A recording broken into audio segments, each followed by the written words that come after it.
Bullying atau penindasan adalah tindakan kekerasan. Ini adalah tindakan yang mengganggu orang lain secara fisik, verbal, atau emosional. Sering terjadi di sekolah-sekolah, intimidasi juga dapat ditemui di tempat lain di mana ada interaksi manusia. Bullying dapat berdampak fatal kepada korbannya loh Sobat Vivisi. Selain korban, pelaku bullying pun disebut memiliki latar belakang psikis tersendiri.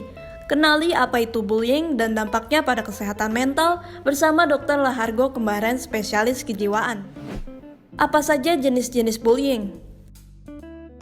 Bullying itu adalah merupakan suatu perlakuan yang tidak baik ya, yang dilakukan oleh seseorang kepada orang lain dengan tujuan untuk menyakitinya gitu ya, membuat yang bersangkutan yang menjadi korban bullying ini merasakan berbagai perasaan negatif. Ada 4 jenis bullying.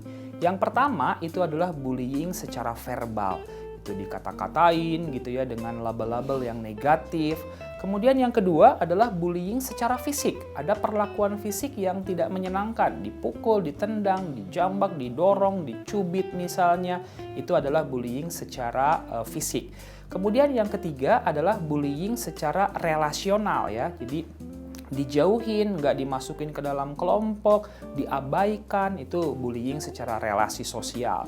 Dan yang terakhir yang kita kenal sebagai cyberbullying, itu tindakan bullying yang dilakukan di media sosial atau di internet dengan memberikan kata-kata yang negatif misalnya di media sosial, respon-respon yang tidak menyenangkan, itu kita sebut cyberbullying. Itulah 4 jenis tipe bullying yang kita kenal.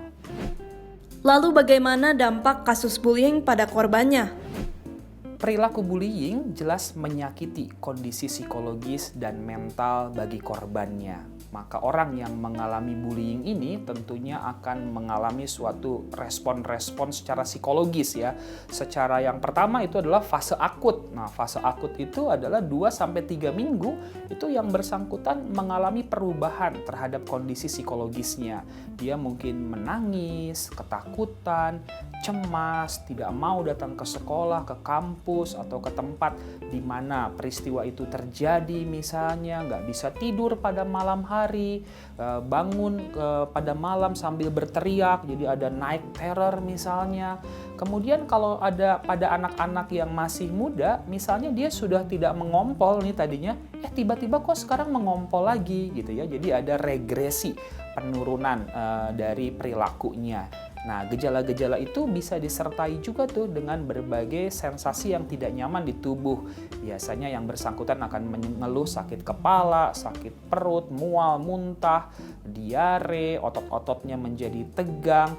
Dan ini juga yang membuat mereka akhirnya tidak mau datang ke sekolah atau ke kampus gitu ya, karena ada keluhan-keluhan fisik yang mengganggu. Jadi itulah gejala-gejala awal pada orang yang menjadi korban bullying yang tentunya perlu kita kenalin.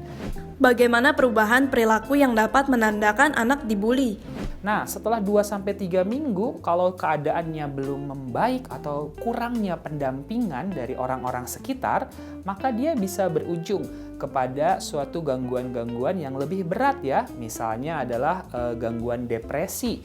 Itu ditandai dengan mood yang menurun, tidak semangat, energinya drop, kehilangan fokus dan konsentrasi serta memori yang terganggu, pola tidur dan makan yang terganggu, merasa harga diri rendah, tidak punya masa depan, dan yang paling berat gejala pada depresi adalah keinginan untuk menyakiti diri sendiri atau keinginan untuk mengakhiri hidupnya. Nah, penyakit atau gangguan kejiwaan yang lain yang bisa muncul setelah beberapa waktu berikutnya adalah gangguan kecemasan atau kita sebut ansietas. Nah, gangguan kecemasan yang paling banyak pada korban bullying kita kenal dengan nama PTSD, Post Traumatic Stress Disorder, gangguan stres pasca trauma. Nah, di sini ada beberapa gejala yang bisa kita kenalin. Misalnya terjadi re-experiencing, yang bersangkutan seperti ingat kejadian perilaku yang traumatis itu ketika dia dibully oleh orang-orang yang tidak baik ya. Kemudian dia bisa mimpi buruk atau dia seperti flashback, seperti kejadian itu benar-benar dialaminya lagi. Ini sangat tidak mengenakan sekali. Kemudian yang kedua adalah avoidance, yang bersangkutan akan menghindari tuh tempat-tempat yang bisa mengingatkan dia akan peristiwa traumatis itu. Yang ketiga adalah hypervigilance, atau yang bersangkutan jadi gampang kaget gitu ya. Kemudian ada perasaan yang tumpul atau nambing, mudah emosi misalnya, ataupun gangguan-gangguan perilaku lain seperti gangguan tidur, gangguan pola makan, dan yang lainnya.